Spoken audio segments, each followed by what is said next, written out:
Hello,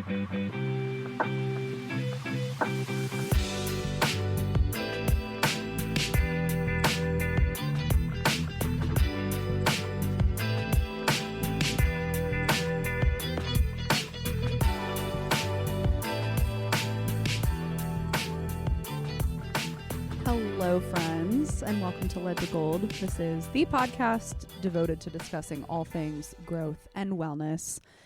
And I don't even have a spiel for you today. I want to actually get right into this. We will save all the podcast generic stuff for the end. The reason I want to dive straight in, there's a lot of reasons. One is that I'm very passionate about what we're going to talk about today. The second is that I already wrote a blog post about this topic. It's going to be kind of like the backbone to what we're getting into today. I think of the blog post as kind of like the intellectual core. I will put the link in the show notes. But today's conversation is the heart, like the emotion, the background to where this comes from. And I have so many thoughts, and I just in the last couple of days am feeling very, very, very strongly about this. And I just think other people need to feel strongly about it too. So let me begin by giving you a situation that, may or may not have happened to me, that may or may not have happened to you in some similar way at some point in your life. There is a little bit of a micro trend going around right now. I don't know if you've seen anything about it, but I'm sure you've experienced it, as I just said, where people are making fun of the way that corporate higher-ups speak to them about issues that come up. For example, let me circle back to that. I hear what you're saying. Let's reconvene in a few days. Give me some time to think on it. I'll get back to you. It's that sort of thing. It's very much a cliche right now, but here's why I'm bringing that trend up. The other day at work, I really hope my friend at work does not mind me talking about this. I won't out her, but the other day, one of my friends came to me in the middle of a class change. I think we were both about to go on our planning periods, so we had a few minutes to sit and talk about this thing that was happening.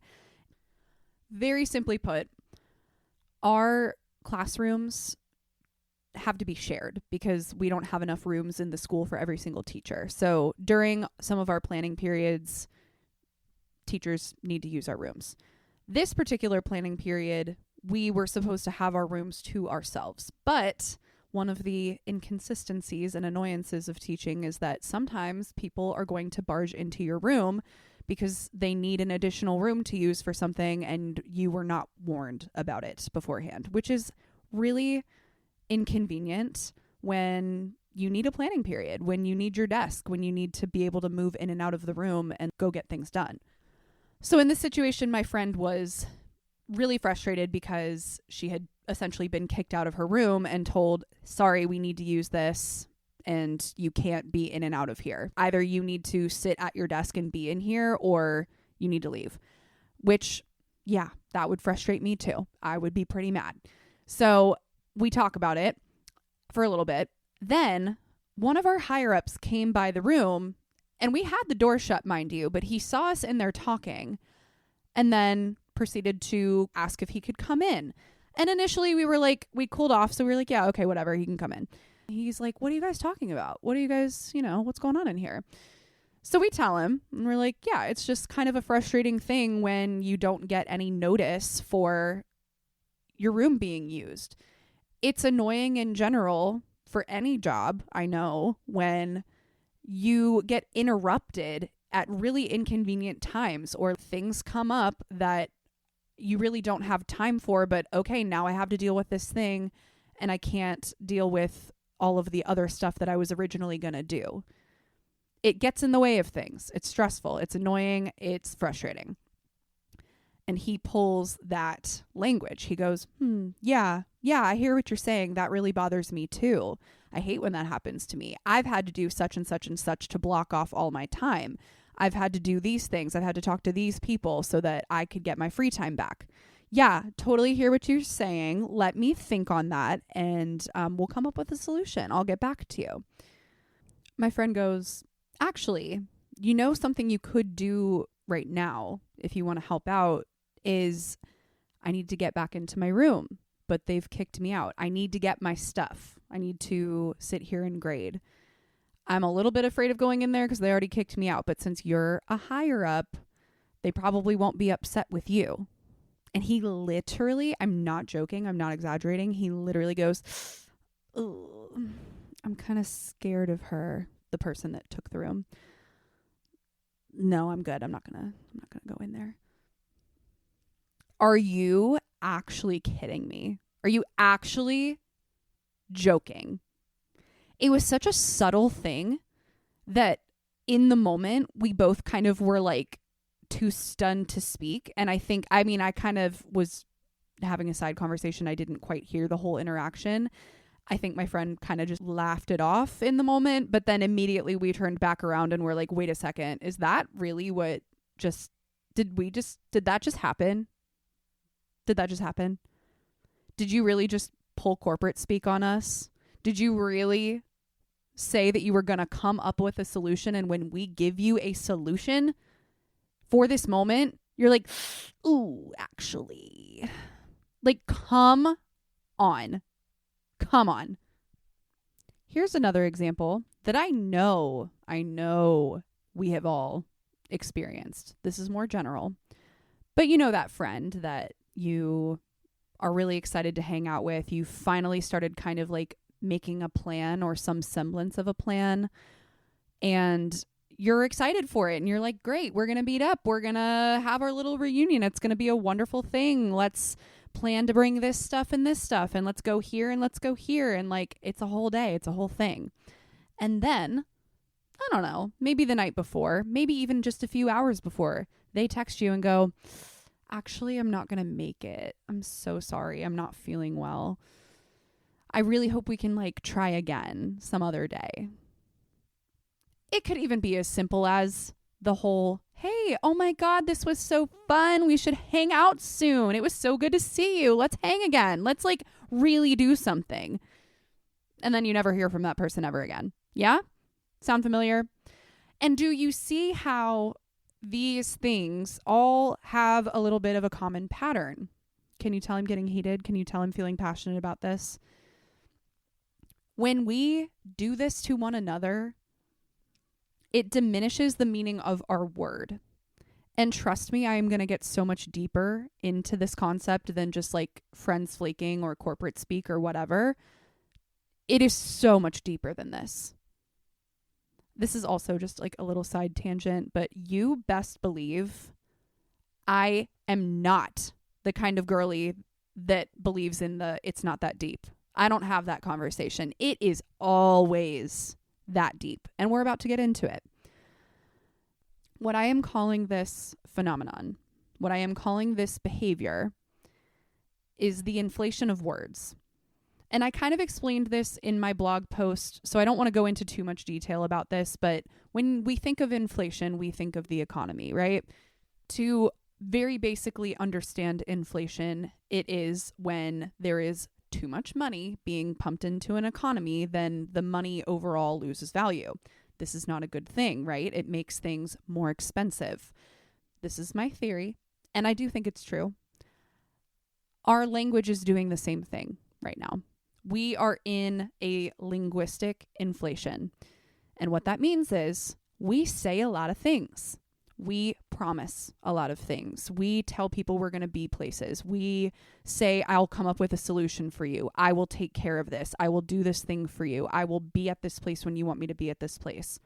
XYZ. And then we don't follow through. That right there is linguistic inflation. Words are getting expensive. In other words, we're not trusting people anymore. And that's really, really dangerous. It sounds like a frivolous thing, I know, but trust me, it's not. It sounds frivolous to say that faking enthusiasm for making plans is dangerous, or that a whatever corporate speak cop out is dangerous. Even like the niceties that we throw out at people, the small talk, the things of like, we should hang out, because it is literally just a thing you say now. Or bestie. I've talked about this. I have talked about the fact that referring to everyone as your bestie, or being like the term BFF, best friend forever. Again, I know it doesn't feel like it's that deep, but that is not what we mean. All of the people in my past who I have called my BFF at some point or another, I promise you, we're not friends anymore. And that completely destroys the meaning of the term. Yeah? When you tell somebody, I love you, but you don't mean it, that destroys the integrity of the phrase. It really, really does. And if you still don't believe me, we need to talk about the jadedness that we're experiencing as a collective at this point in time. I genuinely have so much respect for people who still very openly trust most of, if not all, of what they're told. I appreciate people like that. I think it is wonderful and honorable to be trusting, of course. And there's nuances to this. But at the same time, I worry deeply for those people. In a lot of ways, I fear for their safety. Because, unfortunately, even though I don't want to be, I am jaded. I am jaded by friends who promise to be places or promise to make plans and then never do. I am jaded by generic political statements of, we're going to fix this problem, or we're going to provide this solution to you. Again, corporate speak. I am so jaded by all kinds of things. I can remember even back in elementary school, like being a child, watching commercials or seeing a product advertised and immediately being like, it's not going to be that good. I know this thing is not going to be as good as it looks. You can literally make that as simplistic as seeing the McDonald's commercial and just knowing that a McDonald's burger does not look like that, right? We inflate the words that we use and we inflate the images that we create so that people get their hopes up and then find out that it wasn't as great as they thought it was going to be. That is what over time leads to us all feeling so extremely jaded. I want to give one more little story time here. This one is about me. Okay. I had a friend for years. She was my best friend. I loved her. We did so much together. We even worked together for a little while. And I just wanted to hang out with her all the time. And it was kind of great because especially when we were working together, we were pretty much hanging out all the time. I felt like we had so much in common. We had everything similar. Even our astrology was similar, and we bonded over that. But the one pitfall, at least at first, the one pitfall was she was so busy and worked all the time and worked for her family. So it was a little bit of like a toxic work relationship where her family was like making her do it. She couldn't get out of it. She couldn't really like take breaks. She would use that as an excuse. And I'm not saying it wasn't every single time, but she would use that as an excuse to be like, I can't do this thing we said we were going to do. I'm like being forced to stay here and work. Long story short, without getting into all the details, it just got to a point where I knew that that was going to be the thing that was said before I even made the plans, before I even asked if she could do anything. I knew that if we needed to reschedule, I was going to be the one to do that work and then potentially get flaked on again. It was never, ever going to be her. Never. And over time, I learned that it wasn't really entirely because of the family, and it wasn't really ever entirely because of the work. It was an excuse because that person did not really care about me and did not really want to hang out with me and wasn't all that invested in the plans that we had made. So they never happened. And it took me way too long to start getting the message But eventually I got the message. But that left me extremely jaded, and it left me pretty resentful of people who flake a lot. It's funny, I talked about this in my last podcast episode too, but in general, I don't like a flake. I really, really, really try not to flake. That's part of my own neuroses and defense mechanisms against people flaking against me. I don't want to be that person because it hurts my feelings. So what I mean to say here is that over time, somebody says a thing and that thing continues to get under-delivered or not delivered at all until we just don't believe the words anymore. The McDonald's ad looks so damn good and I'm craving it and I'm going after work and I'm getting my McDonald's, and guess what? I am not ever fully satisfied. I'm never, ever satisfied. Didn't deliver. Every single president, every single president-elect, every single person running for a major position in our government promises things that they cannot deliver. We will fix this country. We're going to be great again. We're going to kick out the bad people. We're going to fix the price of groceries. Whatever the promise is, doesn't get delivered. I've already given several examples, but once you start to notice this pattern, and I know it is not a pleasant pattern to notice, period, but once you start to see it somewhere in life, you start to see it everywhere. The reason and the motivation behind why I actually decided to write first and then talk even more about this topic was actually from Matt Bernstein's A Bit Fruity podcast. If you haven't listened to that, you must. It is so incredibly well done. But his most recent episode was called The Epidemic of Celebrity Cowardice. The part of that podcast where they're talking about the recent Berlin International Film Festival and how horribly it went over.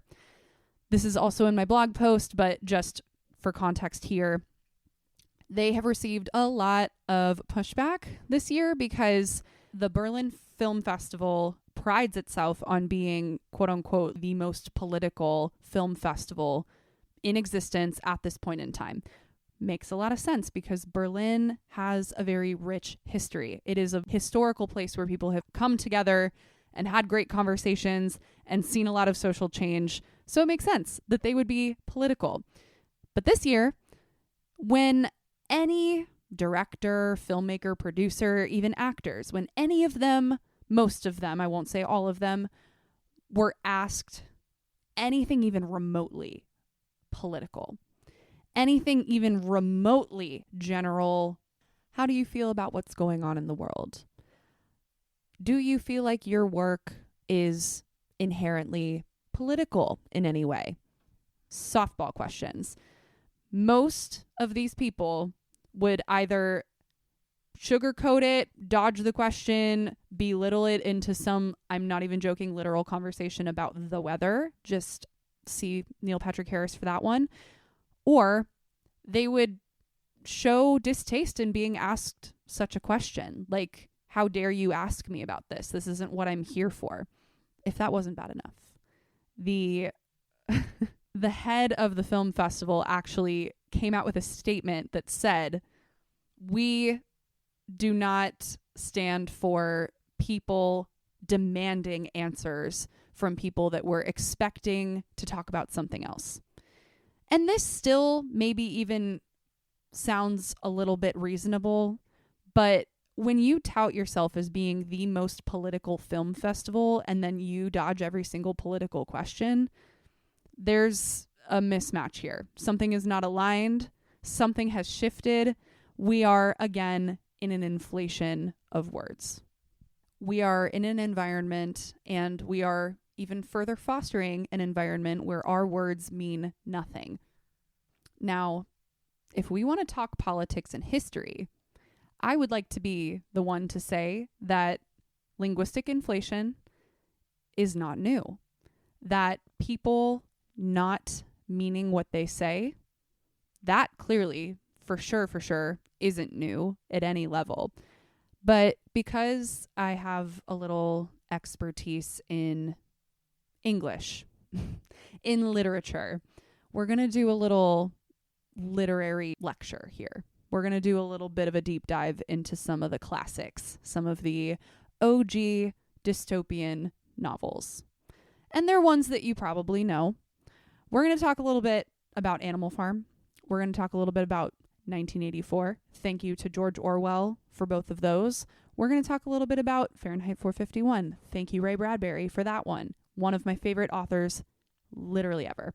And the reason we're going to do that is because if we want to understand our present, if we want to understand why these sorts of things are happening, all we need to do is look to the literary scholars, the authors, the thinkers who were afraid of a specific future. Now, what I will say is that they did not predict the future. That is for certain. But they most certainly identified a problem in their present that they feared, that they said, if this continues, this is what it's going to look like.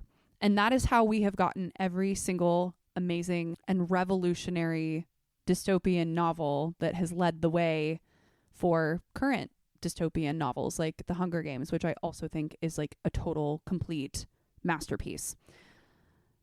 So I want to talk about a few of the classics, the ones that really got us here, the ones that we can look at for our collapse of language. Hopefully not total collapse, but you know what I'm saying. I want to start with George Orwell because he wrote both Animal Farm and 1984, both of which have a lot to do with the changing of language. And just to give a little bit of historical context for Orwell, he was born in Bengal, India, into the class of Sahibs, which is really interesting because this was during British rule of India. He was poor. He was impoverished his whole young adult life, and he did want to, at one point, go to university, but ended up kind of abandoning that to become part of the Indian Imperial Police. One of the first things I ever actually read by him, this is just a random fun fact, was an amazing essay. I think it's called The Shooting of an Elephant or Shooting an Elephant, something like that. I read that before I had ever read Animal Farm or 1984, and it is absolutely incredible. You should go read it. But anyway, in 1927, he was on leave in England and decided not to return to Burma because he was really starting to feel a type of way about imperialism, which is what he was like actively kind of participating in as imperial police, right? So he ends up resigning from the police, and he had started on a course of action at this point that was going to kind of shape his character as a writer. He took this pilgrimage throughout London using ragged clothes and just disguising himself almost as a complete destitute, like homeless person. And he lived among the most impoverished people in and around London. He took odd jobs. He was kind of doing all of this stuff that would help further integrate him into that life. And again, he grew up impoverished, but this was like even more so. He was really, really putting himself in that position. So this furthered his like revulsion against imperialism, and eventually led him to entirely like reject any sort of bourgeoisie lifestyle. So even as he's becoming a journalist and he's able to kind of move back and forth between Burma and London, he does take a really strong position politically. And that is what first landed us in 1944, Animal Farm. This is the first really big piece of his. So if you've never read Animal Farm, the very, very basic synopsis of it is that it is a story in which a group of barnyard animals overthrow and sort of chase off their human masters. And they set up in what starts off as an egalitarian society of their own. So eventually the animals and leaders subvert the revolution and start a form of a dictatorship. So that bondage, that sort of government becomes even more oppressive and heartless than that of their human masters. This is where the famous line, all animals are equal, but some animals are more equal than others, comes from. But here, more particularly, is why we are currently talking about Animal Farm, as far as language goes. This is the probably most striking of Orwell's work that really gets into this. Other people might have opinions about 1984, but we will get to that in a moment.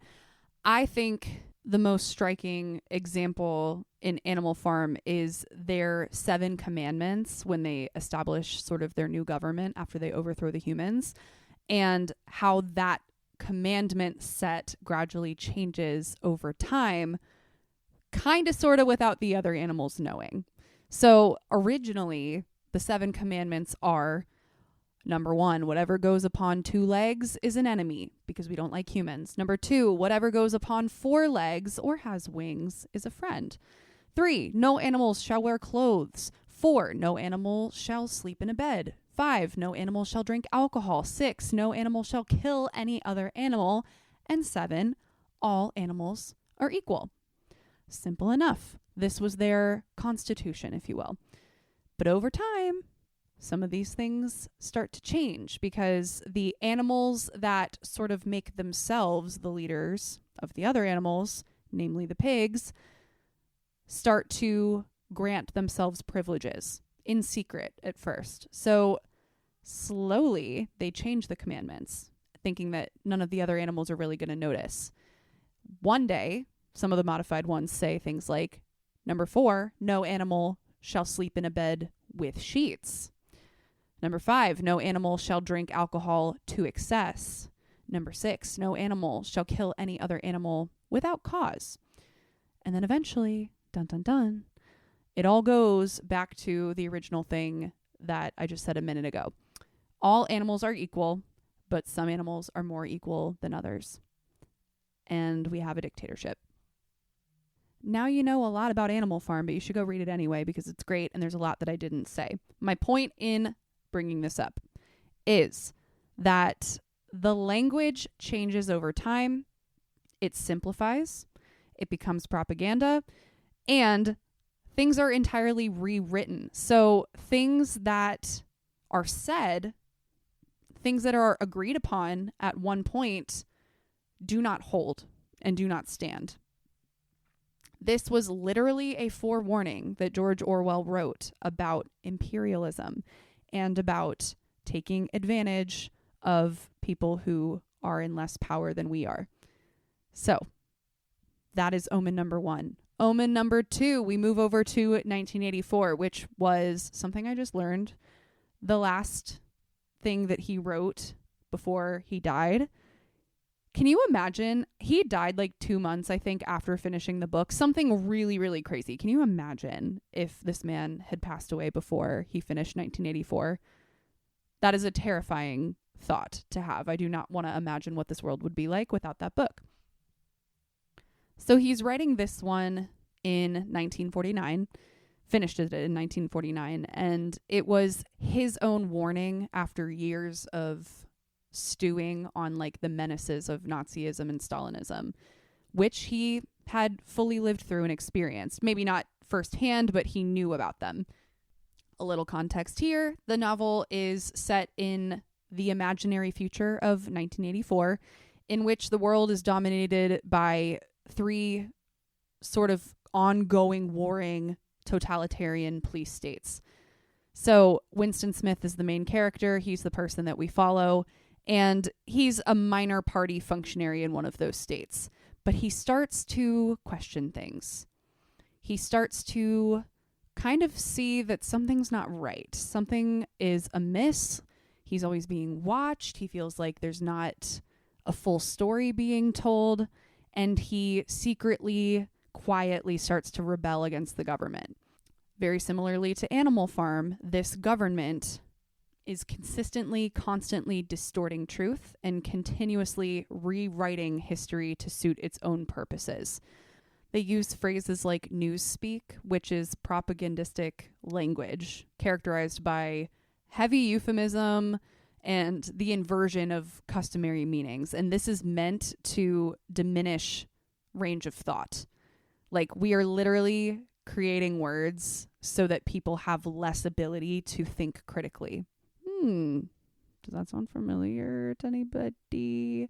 An example of that would be uncold instead of warm, or ungood instead of bad. There's also the concept of doublethink, which is really, I think, the main concept in 1984. And it's a thing that allows individuals to hold two contradictory beliefs at the same time.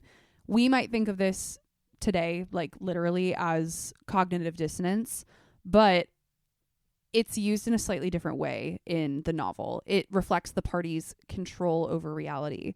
So their main slogans, again, we have kind of the use of slogans and commandments, just like in Animal Farm. War is peace, freedom is slavery, and ignorance is strength. So those exemplify doublethink. It illustrates sort of the manipulation of truth and contradiction. So they are saying we have these things in order to have these things, these other things that are the opposite thing, but we're trying to convince you that one thing necessitates the other thing. I hope that makes sense. I really just want to compare these two terms from that book to things that we do. And I'm not saying this to be hyperbolic or to be scary, but I do think it is very easy to compare these things to things that we currently see, like really poorly written laws that have vague language so that it's easy to interpret and therefore misinterpret and use in ways that it really wasn't originally meant to be used. Things like PR messaging that can be, again, super vague. I often think of fast fashion brands greenwashing, where they say, oh, we're going to be carbon neutral by 2035. Oh, we use 30% recycled materials. Bitch, no, you don't. Show me. Show me, please, because I don't believe you. All right, anyway, the last book that I want to bring up here is the one that I actually teach to my freshmen almost every year. Fahrenheit 451. Let me just say, I did not teach Fahrenheit 451 this year. One reason being because we were too busy doing other things, so it just, like, there literally wasn't time for it. But B, can I just be so honest with you? Teaching this last year in the winter of 2024/2025, I don't know if I've talked about it before on the podcast, but my God, was I depressed. It was bleak, y'all. I mean, God, every part of it, I was just like, oh no, oh no, oh no. Anyway, I'm losing control. I want to definitely just like gloss over what happens in Fahrenheit 451, which I think we all know. There is the very obvious destroying of words, because the entire premise of the book is that we burn books in this society. Books are not allowed. People are not allowed to own books. If you are caught owning books, not only do they burn your books, they burn your entire house down. And then you're probably arrested and or disappeared. This causes a society that is completely devoid of critical thinking skills, extremely distracted by violent, loud, chaotic activities. The schools are just a place where people gather to literally stare at a screen all day to quote unquote be taught. And then they go out to, I forget what they call it, but they go out to like the yard and basically just like beat each other up. It's an extremely violent, extremely depressing society. And everyone is depressed, but that's okay because the doctors just give you new blood and new, I don't know, arteries and replenish your life every time you try to unalive yourself. So that's totally cool and not bleak at all. But aside from the overarching burning of books, this is also a situation and a society that, as I just mentioned, doesn't really have true knowledge. And the ones that, like Winston Smith in 1984, start to realize that, like, I don't really think we're supposed to be living this way. Like, something seems off. My intuition's off. This doesn't feel right or natural.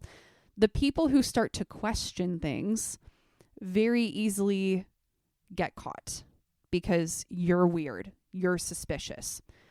When everybody else is drowning themselves in distraction, it becomes a lot harder to literally hear the truth.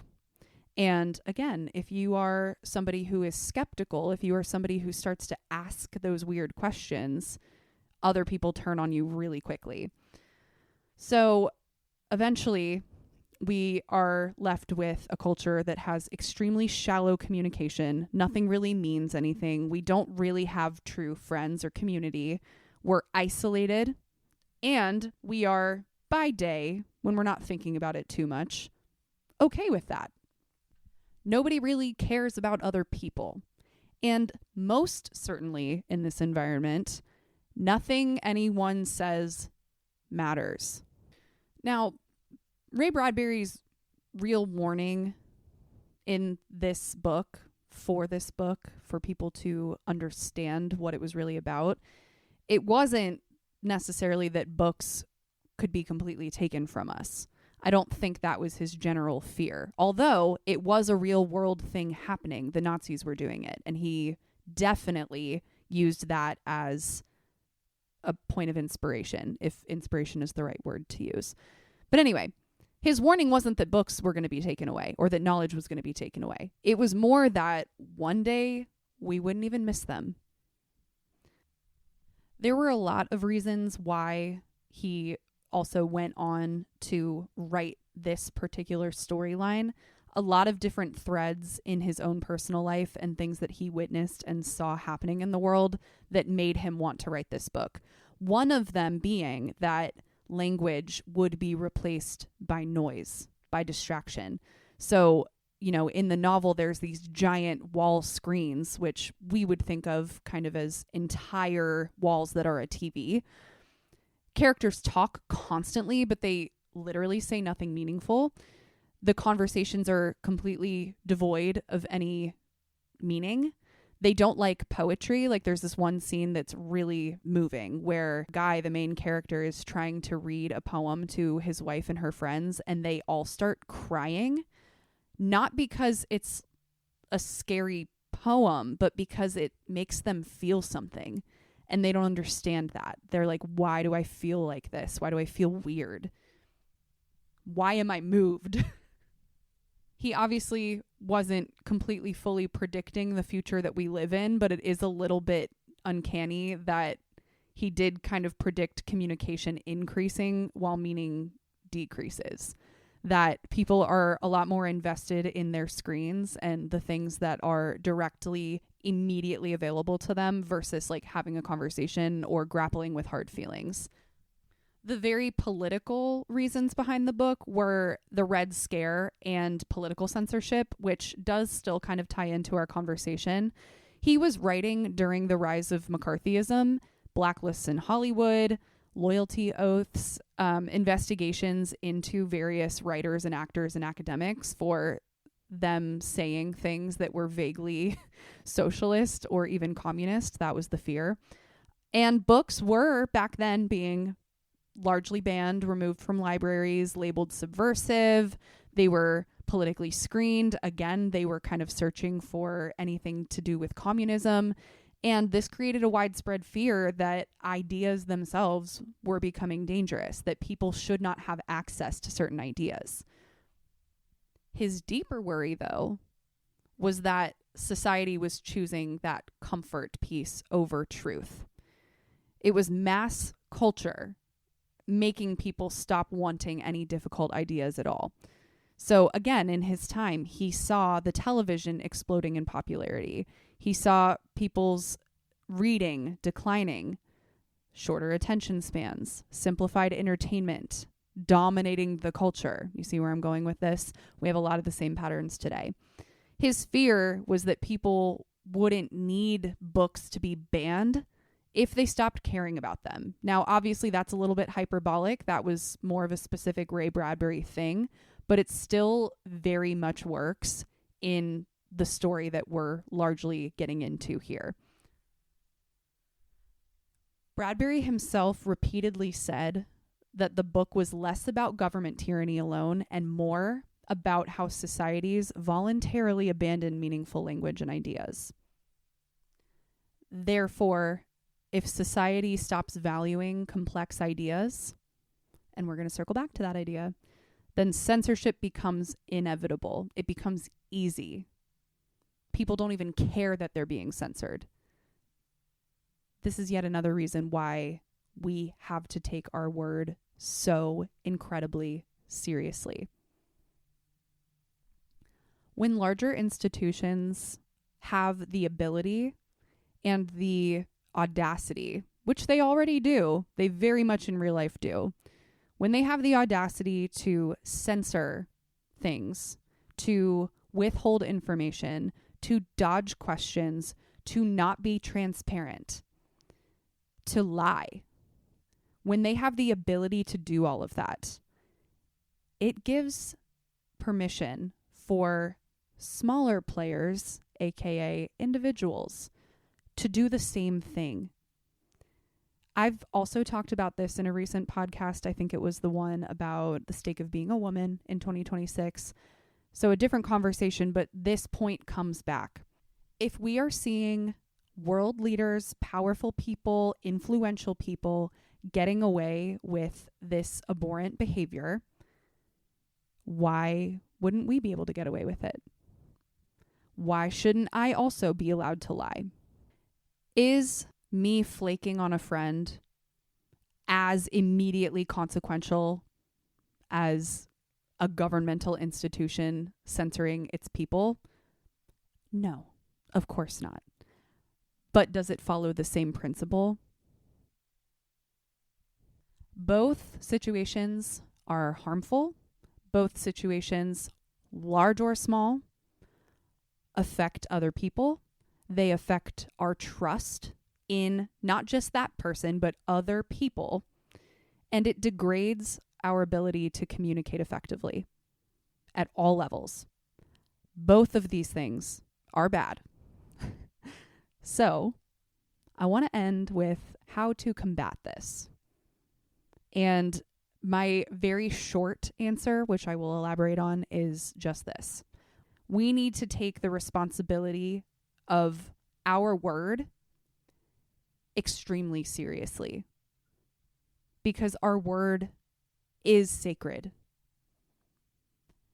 Our word means everything, especially in a society and in a culture, one like we currently live in, where the fears of the authors who wrote these classic dystopian books are founded. They are real. And in a lot of ways, we are seeing some of the things in those books currently happening in front of us. It is absolutely not a secret or shocking in any way that one of the most famous lines from 1984 is being pumped on all of our social media feeds as we speak. If you are in as much of an echo chamber as I am, I know you have seen the quote, "The party told you to reject the evidence of your eyes and ears. It was their final, most essential command." I know you've seen it. I know you've seen it. And it hits. It is hitting right now.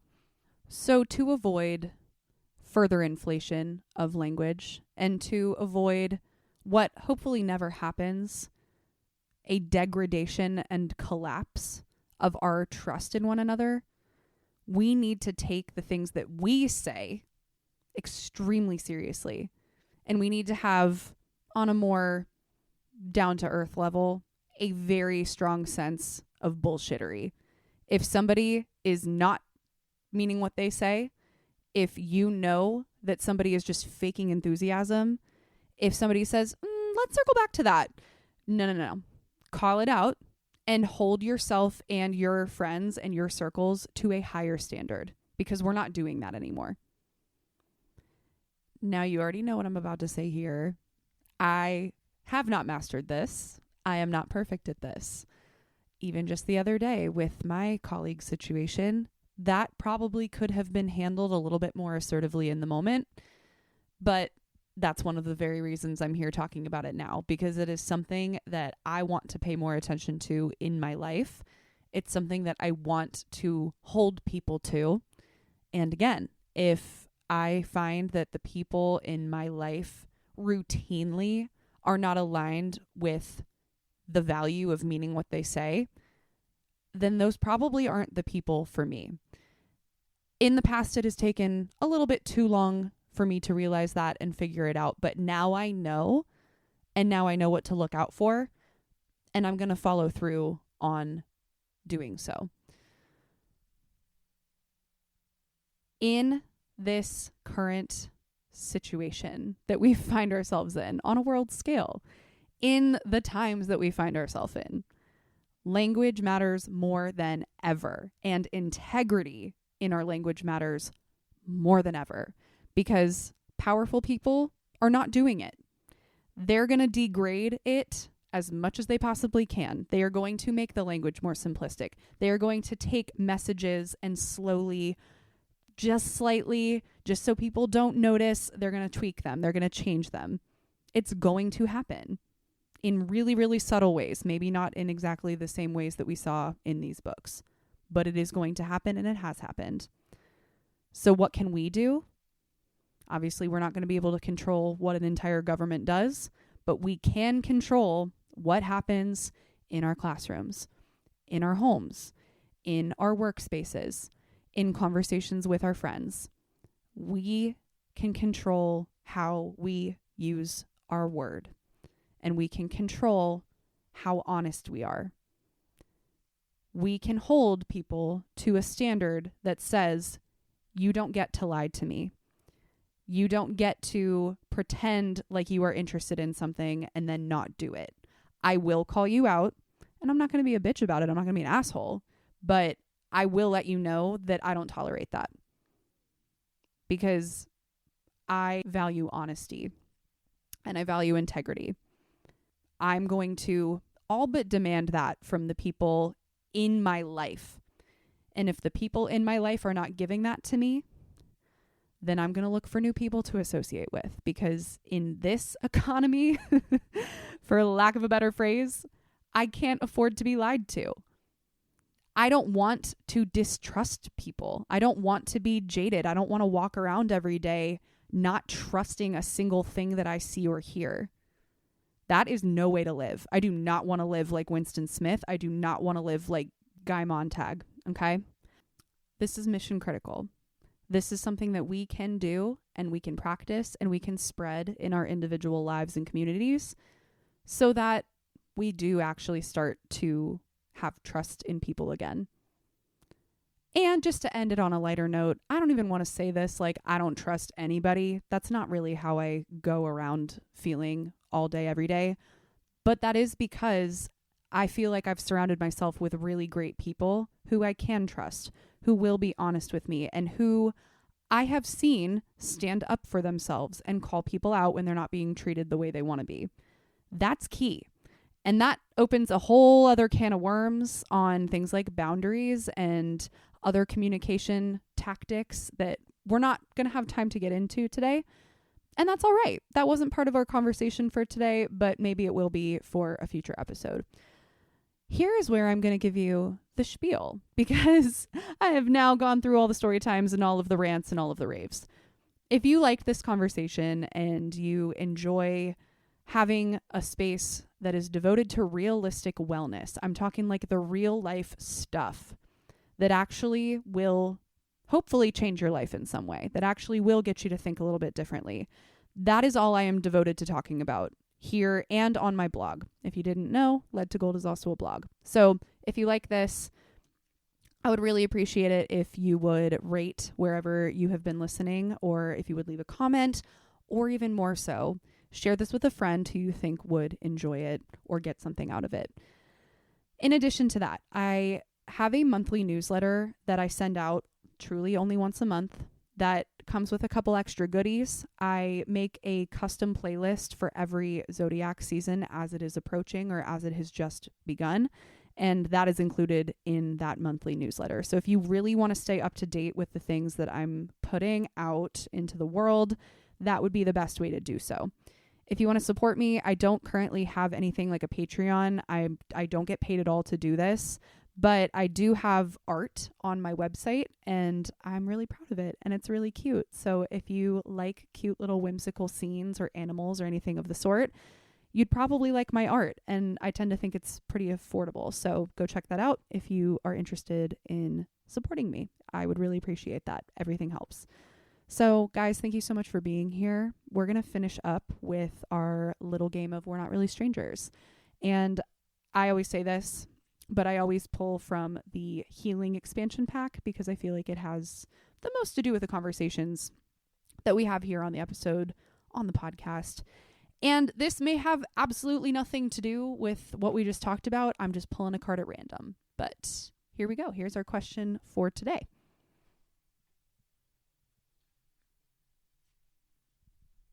All right, here's a simple one. What would feel best to let go of today? This says optional, write it out and rip it up. I like that idea. So definitely do that if you feel so inclined. Something that would definitely feel good for me to let go of would be the very rigid expectations that I always seem to have for myself. This is something I've talked about as long as I have had any platform to talk about it, and I probably will continue to because it's a bad habit and it's a hard one to break, but I really am hard on myself and I give myself a lot to do and very high expectations for how to do those things. And I never meet them because I'm not a fucking robot. I'm a human. But I have very robotic expectations for what I should be able to get done in a day or in a week or in any given span of time. So lately, I'm trying to stop with the rigidity of like needing a perfect morning routine. I don't even know if that's all that recent. I've probably talked about it before, but I hate waking up early. I hate it. I hate it so much. It's like literally the hardest thing for me to do. I'm not even exaggerating. That is like the hardest part of my day is literally just waking up. So I've struggled with this for a long time and I really don't know how to find a good restorative middle ground. But I know the one thing that I shouldn't be doing is hating myself for not being able to wake up at 6:45 and go to the gym 5 days a week when what I've been doing is having a lot of unplanned snow days and long weekends and breaks where I'm in bed until 11. I don't want that either, but I know that I'm not going to get myself to stop doing that by being like, wow, you suck, dude. You suck. You can't even wake up at 6:45, literally 6 hours earlier than you currently are. What's wrong with you? So that might not be the best answer, but I do need to let go of some of that rigidity because I literally feel it in my body and sometimes I feel crazy. So I don't want to feel crazy. I want to feel relaxed and I want to enjoy my life and I need to show myself a little bit of grace. So that's that. How about you? What would feel best to let go of today? Let me know if you want to. My DMs on Instagram are always open and that's all I got for you. I love you so much and thank you so much for being here. I know this was a heavier one, but I promise you I have some really fun things coming. Stay tuned. I'm so excited. I love you so much and have a wonderful, wonderful day. Bye.